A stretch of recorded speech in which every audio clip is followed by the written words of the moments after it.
No हिंसा में एक वर्ग विशेष पर एक तरफा कार्रवाई से सहमे लोग अपने घरों को छोड़कर जाने को मजबूर।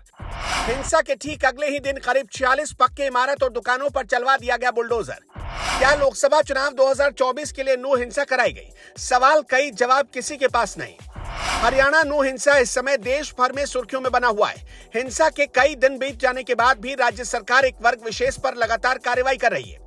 हिंसा के ठीक अगले ही दिन करीब 46 पक्के इमारत और दुकानों पर बुलडोजर चलवा दिया गया। राज्य सरकार की एक तरफा कार्रवाई से हर कोई हैरान है। हरियाणा में बीजेपी की सरकार है। एक तरफ बीजेपी पसमानदा सम्मेलन चलाकर खुद को मुस्लिम हितैषी बता रही है, तो दूसरी तरफ हरियाणा सरकार की तरफ से की गई कार्रवाई से बीजेपी की करनी और कथनी पर सवालिया निशान खड़े हो गए। सवाल यही उठता है कि इस हिंसा में क्या सिर्फ एक वर्ग विशेष की ही गलती थी?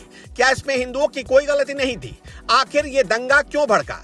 राज्य सरकार इस हिंसा के तह तक जाने के बजाय हिंसा के अगले ही दिन एक वर्ग विशेष पर ताबड़तोड़ कार्रवाई करके साबित कर चुकी है कि बीजेपी सरकार की करनी और कथनी में बहुत बड़ा फर्क है।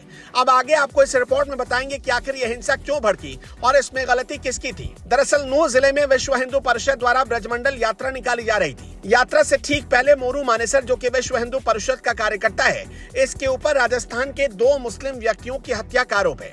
मोनू मानेसर ने सोशल मीडिया पर एक वीडियो पोस्ट करते हुए कहा कि वो इस यात्रा में शामिल हो रहा है। मोनू मानेसर ने नया वीडियो धमकी भरे अंदाज में डाला था, जिसके बाद स्थिति तनावपूर्ण हो गई और बवाल हुआ। हालांकि वीडियो पोस्ट करने के बाद मोनू मानेसर इस यात्रा में शामिल नहीं हुआ था, लेकिन एक वर्ग विशेष को उकसाने के लिए उसका ये वीडियो ही काफी था। हरियाणा सरकार नो हिंसा के बाद जबरदस्त बुलडोजर एक्शन में। राज्य के गृह मंत्री अनिल विज भी कह चुके हैं कि बुलडोजर अपराधियों के लिए इलाज का हिस्सा है। मंत्री के इस बयान के ठीक अगले दिन ही नूंह में करीब 46 पक्के इमारत और दुकानें ढा दी गई। इनमें मेडिकल स्टोर से लेकर मोबाइल रिपेयर शॉप और अन्य प्रतिष्ठान भी शामिल थे। नूंह में चौथे दिन बुलडोजर एक्शन में होटल सहारा को भी ध्वस्त कर दिया गया।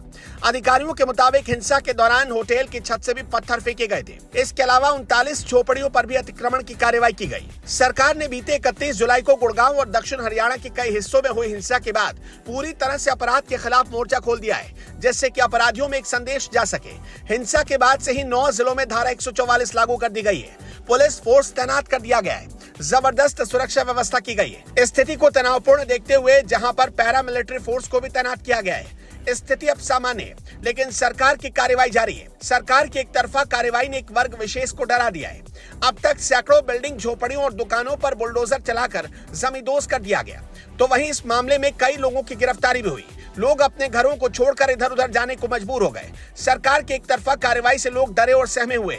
सरकार ने एक तरफा कार्रवाई करके एक वर्ग विशेष को डरा दिया। हिंसा मामले में पहले सरकार को जांच करनी चाहिए थी, ताकि जो बेगुनाह हैं उनको सजा न मिले, जो गुनहगार हैं उनको ही सजा मिले। लेकिन सरकार ने जांच करने की बजाय हिंसा के अगले ही दिन बुलडोजर चलाना शुरू कर दिया।